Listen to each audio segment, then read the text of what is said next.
সাতক্ষীরা ৪ আসনের এমপি গাজী নজরুল ইসলামের ভিডিও সম্পর্কে বিবৃতি দিয়েছে তার দল জামায়াত ইসলামী। বলা হয়েছে, আরও খোঁজ খবর নিয়ে প্রকৃত ঘটনার তথ্য উপাত্ত সংগ্রহ করে পদক্ষেপ নেওয়া হবে। যে ভিডিও নিয়ে দেশজুড়ে ব্যাপক আলোচনা সমালোচনা তা নিয়ে নিজের অবস্থান ব্যাখ্যা করেছেন জামায়াত দলীয় এমপি। বলেছেন, ওই তরুণী তার দ্বিতীয় স্ত্রী। তিনি অভিযোগ করেছেন, ষড়যন্ত্র করেছেন তরুণীর মামা। আবার অভিযুক্ত ওবায়দুল্লাহ জামায়াত এমপির হাত থেকে তাকে বাঁচাতে প্রধানমন্ত্রীর কাছে আবেদন করেছেন।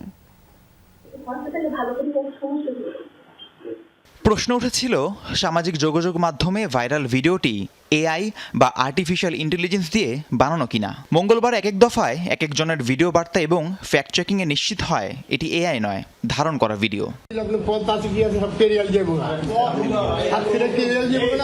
প্রথম ভিডিওটি যাচাইয়ে নিশ্চিত হওয়ার পর সামাজিক মাধ্যমে ছড়িয়েছে আরও একটি ভিডিও।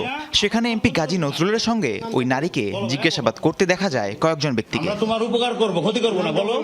এসবের মাঝে বিষয়টি নিয়ে দুপুরে নিজ ফেসবুক অ্যাকাউন্টে বিবৃতি দিয়েছেন গাজী নজরুল। দাবি করেছেন, মেয়েটি তার দ্বিতীয় স্ত্রী। তারা বিয়ে করেছেন গত মাসের ১৭ জুন।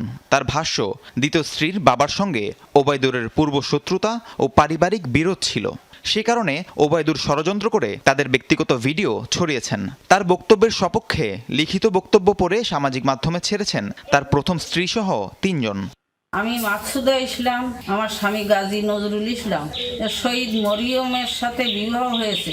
এটা নিয়ে যারা কুৎসলটাস তীব্র প্রতিবাদ জানাই। এটি সম্পূর্ণ সামাজিকভাবে হেনস্থ করা ছাড়া আর কিছুই না। গত ১৭ জুন রোজ মঙ্গলবার আমার বড় মেয়ে মরিয়ম আক্তারের সাথে তার বিবাহ বন্ধনে আবদ্ধ হয়। আমাদের বিয়ে কোনো গোপন বা অনৈতিক বিষয় নয়। ২০২৬ সালের ১৭ জুন সাতক্ষীরা শ্যামনগর আমার বাবার বাসায় উভয় পরিবারের সম্মতিতে পারিবারিক আমাদের বিয়ে সম্পন্ন হয়েছে। এ সময় আমার স্বামীর প্রথম স্ত্রীও উপস্থিত ছিলেন। ১৩ জুলাই আমার স্বামী গাজী নজরুল ইসলাম তার ২ স্ত্রীকে নিয়ে ঢাকায় মগবাজার আমার বাবার অফিসে যান। এটি ছিল সম্পূর্ণ পারিবারিক একটি সফর। সেখানে পরিকল্পিতভাবে একটি অনাকাঙ্ক্ষিত পরিস্থিতি তৈরি করা হয় এবং পরে আমাদের স্বামী স্ত্রীর ব্যক্তিগত ভিডিও ছড়িয়ে আমাদেরকে হেনস্থ মানহানি করা হয়। ঘটনা এখানে শেষ নয়। সামাজিক মাধ্যমে এমপি নজরুলের দ্বিতীয় স্ত্রী দাবি করা নারীর একটি জীবন বৃত্তান্ত দেখা যাচ্ছে।